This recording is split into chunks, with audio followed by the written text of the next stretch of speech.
फिर से आपका स्वागत है दोस्तों। इस वीडियो में हम बिहार लाइब्रेरी परीक्षा 2025 का जो टेस्ट सीरीज है उसका 12वां वीडियो लेकर आए हैं। दोस्तों ये वीडियो बहुत इंपॉर्टेंट होने वाला है, इसलिए आप लोग वीडियो को शुरू से अंत तक जरूर देखिए। तो चलिए दोस्तों शुरू करते हैं। पहला क्वेश्चन है, द ग्रामर ऑफ क्लासिफिकेशन 1955 के लेखक कौन थे? तो इसका सही आंसर होगा दोस्तों option number B, W.C. Berwick shares. तो चलिए अगला देखते हैं। अगला प्रश्न है, अलेक्जेंड्रिया की माउसियन को अक्सर किसका प्रोटोटाइप माना जाता है? तो इसका सही आंसर होगा दोस्तों ऑप्शन नंबर सी, एक विश्वविद्यालय या अनुसंधान संस्थान। चलिए अगला प्रश्न है, कोडेक्स के विकास ने सूचना के इतिहास को कैसे बदल दिया? तो इसका सही जवाब होगा ऑप्शन बी। चलिए आप लोग देख लीजिए। अगला प्रश्न है कि पांडुलिपि संस्कृति में स्क्राइब की भूमिका क्या थी? तो इसका सही आंसर होगा ऑप्शन बी, ग्रंथों को हाथ से कॉपी करना। चलिए अगला प्रश्न है कि इफ्ला यूनेस्को पब्लिक लाइब्रेरी मैनिफेस्टो सार्वजनिक पुस्तकालय को किस रूप में वर्णित करता है? तो इसका सही जवाब होगा ऑप्शन बी, लोकतंत्र के लिए एक जीवंत शक्ति, शिक्षा और सूचना तक पहुंच प्रदान करने वाले रूप में। चलिए अगला प्रश्न है कि नेशनल लाइब्रेरी ऑफ फ्रांस का पूर्ववर्ती शाही पुस्तकालय किस राजा द्वारा स्थापित किया गया था? तो इसका सही जवाब होगा ऑप्शन डी, चार्ल्स पंचम द्वारा। चलिए अगला प्रश्न है कि ब्रिटिश म्यूजियम लाइब्रेरी के लिए कैटलॉगिंग नियमों का विरुद्ध 91 रूल्स किसने तैयार किया? तो इसका सही जवाब होगा ऑप्शन ए, सर एंथोनी पानीजी।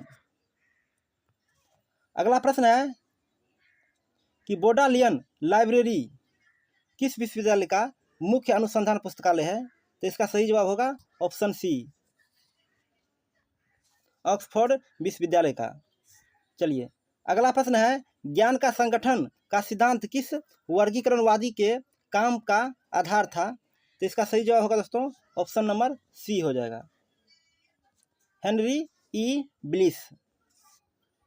चलिए अगला प्रश्न है कि सोशल एपिस्टेमोलॉजी जैसा कि जेसी सेरा और आर्गरेट ईगन द्वारा विकसित किया गया किस पर केंद्रित है? तो इसका सही जवाब होगा ऑप्शन बी, समाज के भीतर ज्ञान कैसे उत्पन्न, प्रसारित और उपयोग किया जाता है, इस पर। चलिए अगला प्रश्न है कि एशियाटिक सोसाइटी की स्थापना 1784 में कलकत्ता में किसने की थी? तो इसका सही जवाब होगा ऑप्शन नंबर सी हो जाएगा, सर विलियम जोन्स ने। अगला प्रश्न है, खुदा बख्श ओरिएंटल पब्लिक लाइब्रेरी कहाँ स्थित है? तो इसका सही जवाब होगा ऑप्शन डी, पटना में। चलिए अगला प्रश्न है, भारत के नेशनल मिशन ऑन लाइब्रेरीज का मुख्य उद्देश्य क्या था? तो इसका सही आंसर होगा दोस्तों ऑप्शन नंबर सी, 13 का सी हो जाएगा, भारतीय पुस्तकालयों का एक मात्रात्मक और गुणात्मक सर्वेक्षण करना और उन्हें आधुनिक बनाना। चलिए अगला प्रश्न है कि सार्क डॉक्यूमेंटेशन सेंटर का मुख्यालय कहाँ है? तो इसका सही जवाब होगा ऑप्शन सी, नई दिल्ली। 14 का दोस्तों आंसर सी होगा। चलिए अगला प्रश्न है कि लाइब्रेरी मूवमेंट में बड़ौदा के महाराजा सयाजीराव गायकवाड़ III का मार्गदर्शन किसने किया? तो इसका सही आंसर होगा दोस्तों ऑप्शन नंबर सी हो जाएगा, W.A. बोर्डन। चलिए अगला प्रश्न है, तंजौर महाराजा सरफोजी की सरस्वती महल लाइब्रेरी किस लिए प्रसिद्ध है? तो इसका सही जवाब होगा option B,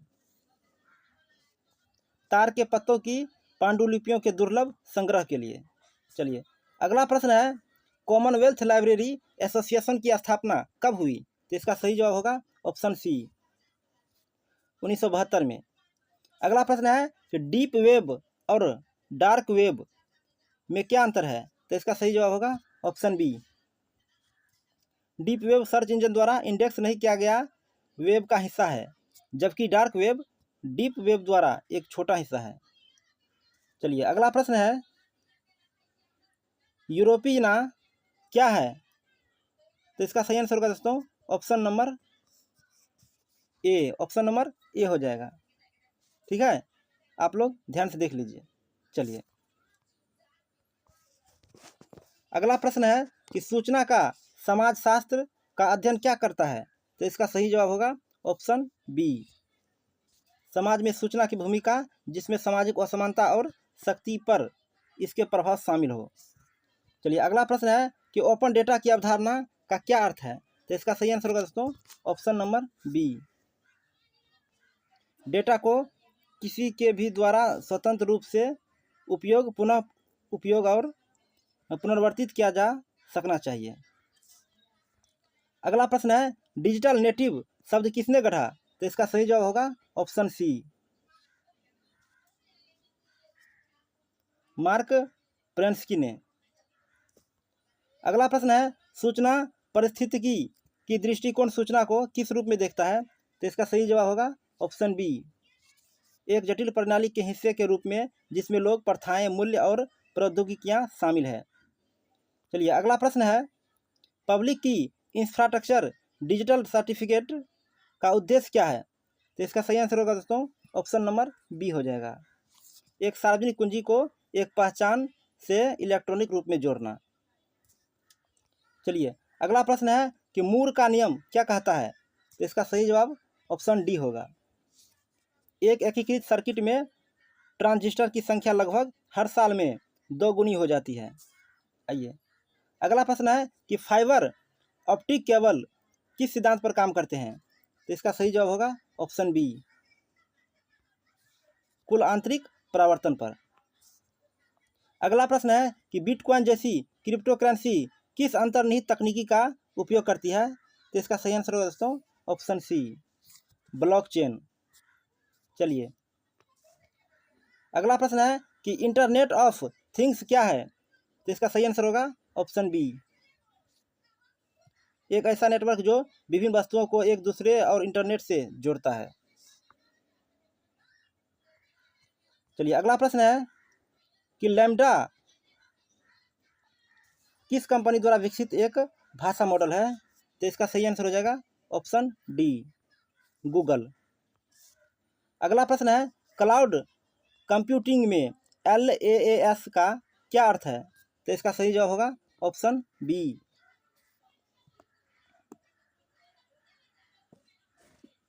infrastructure as a service.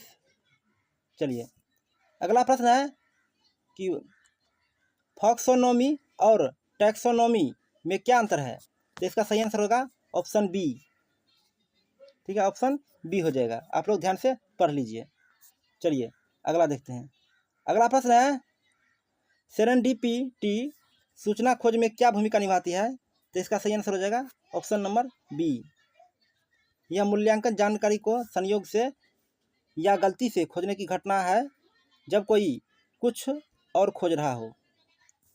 चलिए अगला प्रश्न है कि डेटा लाइफ साइकिल मैनेजमेंट का उद्देश्य क्या है? तो इसका सही आंसर होगा ऑप्शन बी, ऑप्शन बी हो जाएगा। ठीक है, चलिए अगला प्रश्न है कि ISO 9001 किस प्रकार का मानक है? तो इसका सही आंसर होगा दोस्तों ऑप्शन सी, गुणवत्ता प्रबंधन प्रणाली। अगला प्रश्न है कि गैप एनालिसिस एक संगठन को क्या समझने में मदद करता है? तो इसका सही जवाब हो जाएगा ऑप्शन बी, इसकी वर्तमान स्थिति और इसकी वांछित भविष्य की स्थिति के बीच का अंतर। चलिए अगला प्रश्न है, कॉग्निटिव बायस क्या है? तो इसका सही आंसर हो जाएगा ऑप्शन ए।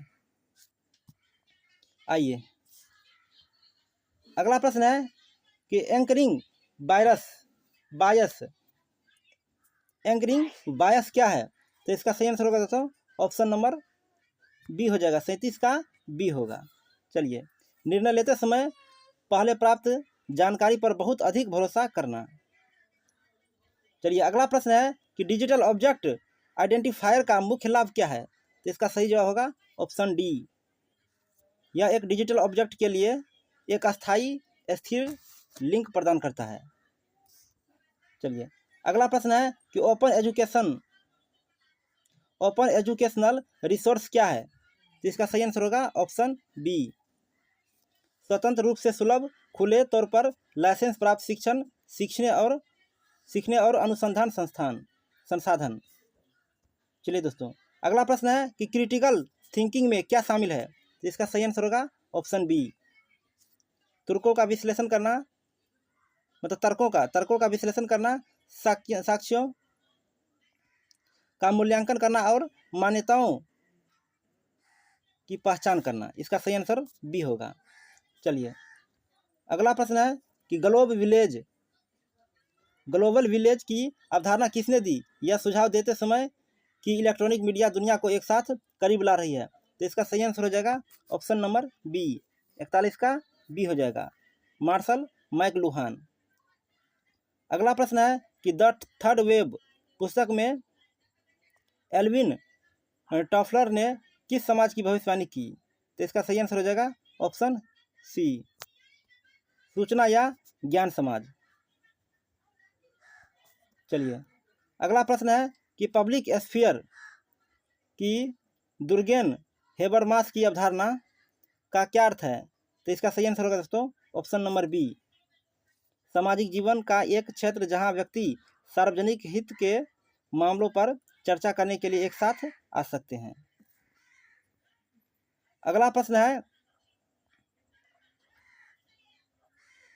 है कि हाइपर टेक्स्ट की अवधारणा का अग्रणी कौन था? तो इसका सही आंसर हो जाएगा option number C, Ted Nelson. चलिए, अगला प्रश्न है कि वनेवर वुश के 1945 के लेख एज वी में थिंक में प्रस्तावित काल्पनिक हाइपरटेक्स्ट डिवाइस का क्या नाम था? तो इसका सही आंसर होगा दोस्तों ऑप्शन नंबर बी हो जाएगा, 45 का बी हो जाएगा, मिमेक्स। आइए, अगला प्रश्न है कि ऑटोजेनिक प्रिंसिपल का पुस्तकालय वर्गीकरण में क्या अर्थ है?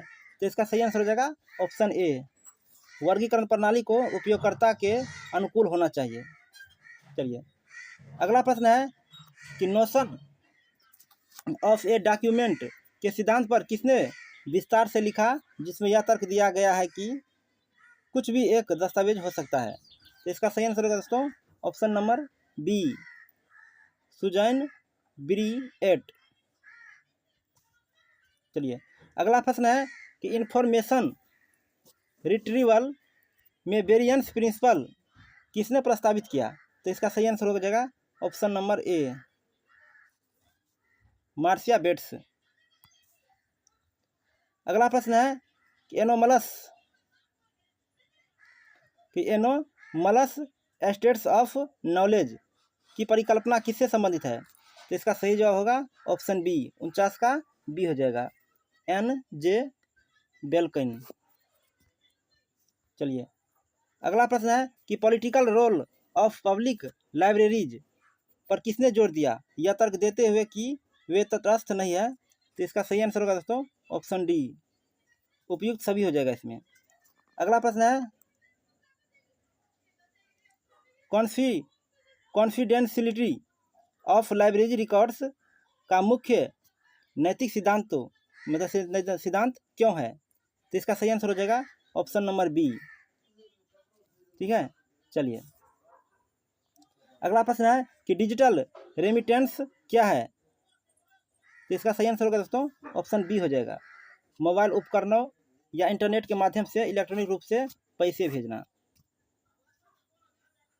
अगला प्रश्न है कि सिटीजन साइंस क्या है? तो इसका सही आंसर होगा ऑप्शन सी, वैज्ञानिक अनुसंधान में जनता के सदस्यों की भागीदारी। अगला प्रश्न है क्रिएटिव कॉमन्स लाइसेंस में NC का क्या अर्थ है? तो इसका सही आंसर होगा ऑप्शन बी, नॉन कमर्शियल। अगला प्रश्न है क्रिएटिव कॉमन्स लाइसेंस में SA का क्या अर्थ है? तो इसका सही आंसर होगा ऑप्शन ए, शेयर अलाइक। अगला प्रश्न है फ्यूचर ऑफ लाइब्रेरीज पहल किस संगठन द्वारा शुरू की गई थी?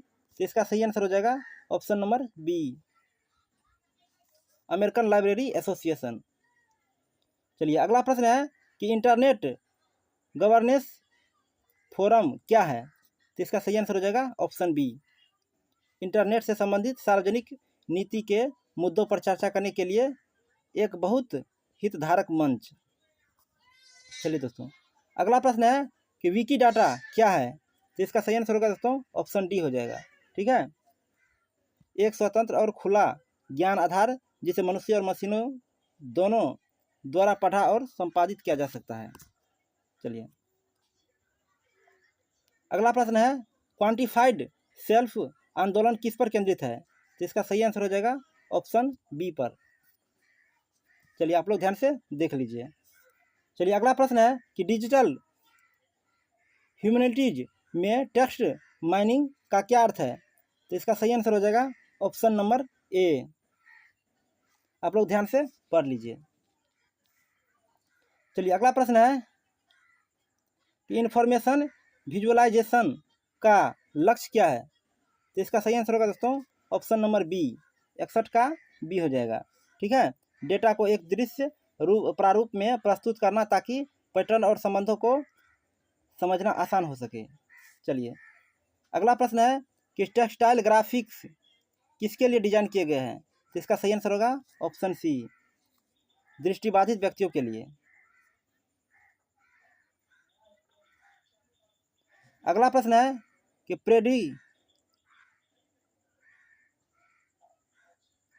प्रेडिक्टिव मॉडलिंग में क्या शामिल है? तो इसका सही आंसर हो जाएगा ऑप्शन बी, 63 का दोस्तों ऑप्शन बी हो जाएगा। भविष्य के परिणामों की भविष्यवाणी करने के लिए सांख्यिकीय मॉडल और डेटा का उपयोग करना। चलिए अगला प्रश्न है कि एज कंप्यूटिंग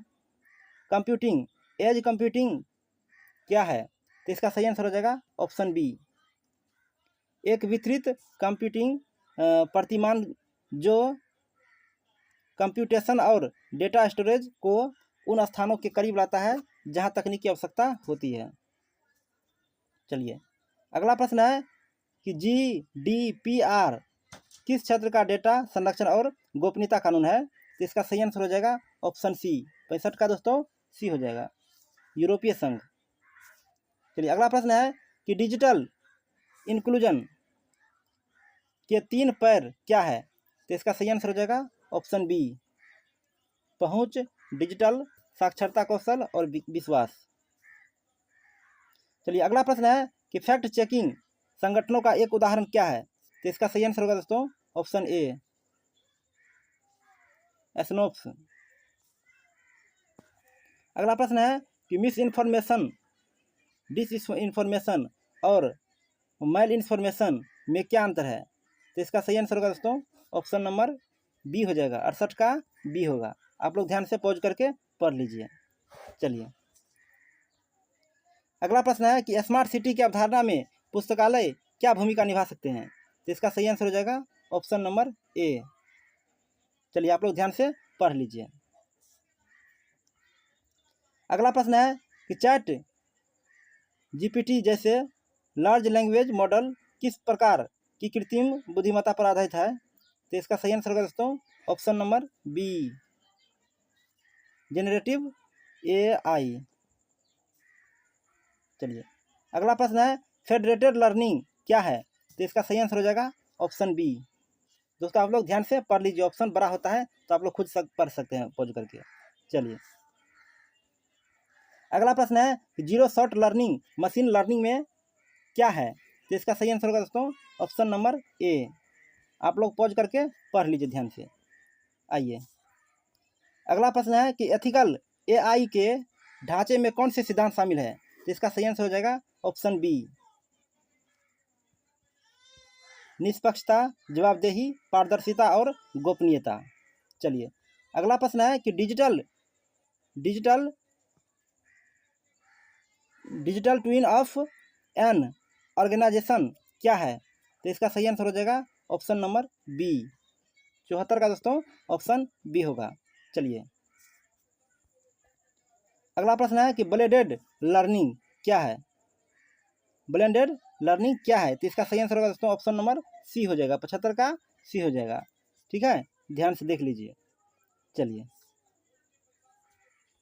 अगला प्रश्न है कि मासिव ओपन ऑनलाइन कोर्स यानी कि MOOC का एक प्रसिद्ध प्लेटफॉर्म क्या है? तो इसका सही आंसर होगा ऑप्शन बी। 76 का दोस्तों ऑप्शन बी हो जाएगा, कोर्सेरा। चलिए अगला प्रश्न है कि पर्सनलाइज्ड लर्निंग क्या लक्ष्य है? तो इसका सही आंसर होगा दोस्तों ऑप्शन बी हो जाएगा। 77 का ऑप्शन बी हो जाएगा। ठीक है, पर्सनलाइज्ड। चलिए अगला प्रश्न है कि माइक्रो लर्निंग क्या है? तो इसका सही आंसर हो जाएगा ऑप्शन ए। 78 का ऑप्शन ए होगा। चलिए अगला प्रश्न है कि रूरल लाइब्रेरियनशिप की मुख्य चुनौतियां में से एक क्या है? तो इसका सही आंसर हो जाएगा ऑप्शन बी।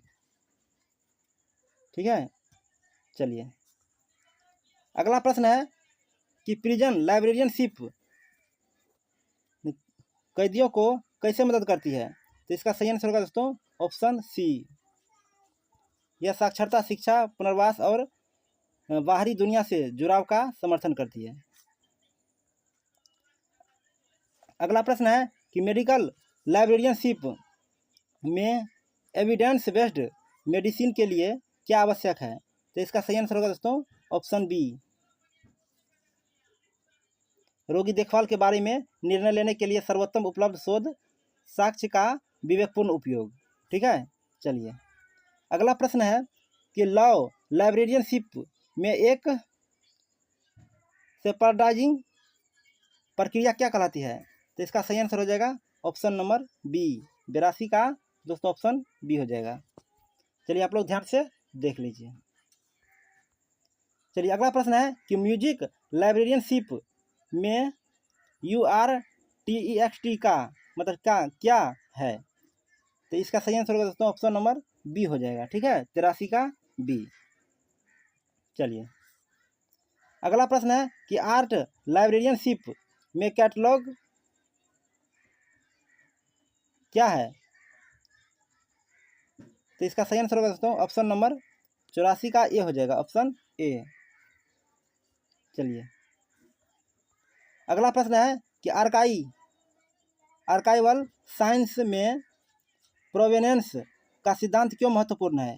तो इसका सही आंसर होगा ऑप्शन नंबर बी। 85 का बी हो जाएगा। आप लोग दोस्तों ध्यान से पढ़ लीजिए, हम टिक लगा देते हैं, आप लोग पढ़ लीजिए। चलिए अगला प्रश्न है कि आर्काइवल साइंस में ओरिजिनल ऑर्डर का सिद्धांत क्या है? तो इसका सही आंसर हो जाएगा ऑप्शन नंबर डी हो जाएगा। चलिए अगला प्रश्न है कि रिकॉर्ड्स कंटिन्यूम मॉडल रिकॉर्ड्स को किस रूप में देखता है? तो इसका सही आंसर होगा ऑप्शन बी। 87 का दोस्तों ऑप्शन बी होगा। चलिए अगला प्रश्न है कि डिजिटल ह्यूमैनिटीज में टॉपिक मॉडलिंग क्या है? तो इसका आंसर दोस्तों ऑप्शन बी हो जाएगा। 88 का भी ऑप्शन बी होगा। चलिए अगला प्रश्न है कि सोशल इन्फॉर्मेटिक्स का मुख्य तर्क क्या है? तो इसका सही आंसर होगा ऑप्शन सी। चलिए दोस्तों अगला देखते हैं। अगला प्रश्न है कि कम्युनिटी इन्फॉर्मेटिक्स किस पर केंद्रित है? तो इसका सही जवाब होगा ऑप्शन बी, सामुदायिक लक्ष्यों को प्राप्त करने के लिए सूचना और संचार प्रौद्योगिकियों के उपयोग पर। चलिए अगला प्रश्न है कि हेल्थ इन्फॉर्मेटिक्स का क्या लक्ष्य है? तो इसका सही आंसर होगा ऑप्शन बी। चलिए अगला प्रश्न है कि बायो इन्फॉर्मेटिक्स में क्या शामिल है? तो इसका सही आंसर होगा ऑप्शन बी। चलिए अगला प्रश्न है कि जियो इन्फॉर्मेटिक्स किस प्रकार की डेटा से संबंधित है? तो इसका सही आंसर होगा ऑप्शन सी, स्थानिक या भौगोलिक डेटा। अगला प्रश्न है केमो इन्फॉर्मेटिक्स का उपयोग किस लिए किया जाता है? तो इसका सही आंसर होगा दोस्तों ऑप्शन ए। चलिए अगला प्रश्न है कि लीगल इन्फॉर्मेटिक्स क्या है? तो इसका सही आंसर हो जाएगा ऑप्शन बी। 95 का बी होगा। अगला प्रश्न है कि एजुकेशनल इन्फॉर्मेटिक्स किस पर केंद्रित है? तो इसका सही आंसर होगा ऑप्शन ए। चलिए अगला प्रश्न है कि पब्लिक हेल्थ इन्फॉर्मेटिक्स का एक उदाहरण क्या है? तो इसका सही आंसर होगा ऑप्शन बी। चलिए अगला प्रश्न है कि बिजनेस इन्फॉर्मेटिक्स क्या है? तो इसका सही आंसर होगा दोस्तों ऑप्शन नंबर सी हो जाएगा, 98 का सी। चलिए ध्यान से आप लोग ध्यान से पढ़ते जाइए, पॉज करके उसके बाद सीखते जाइए। चलिए अगला प्रश्न है कि साइंटिफिक इन्फॉर्मेटिक्स का क्या लक्ष्य है? लक्ष्य क्या है? इसका सही आंसर होगा ऑप्शन बी, 99 दोस्तों ऑप्शन बी हो जाएगा। चलिए अगला प्रश्न है कि लाइब्रेरी एंड इंफॉर्मेशन साइंस के भविष्य के लिए सबसे महत्वपूर्ण चुनौतियाँ क्या मानी जा सकती है? तो इसका सही आंसर होगा ऑप्शन दोस्तों डी होगा। ठीक है, 100 नंबर का ऑप्शन डी होगा। आप लोग ध्यान से पढ़ लीजिए। तो चलिए दोस्तों आज के लिए इतना ही। दोस्तों का वीडियो अच्छा लगा हो प्लीज़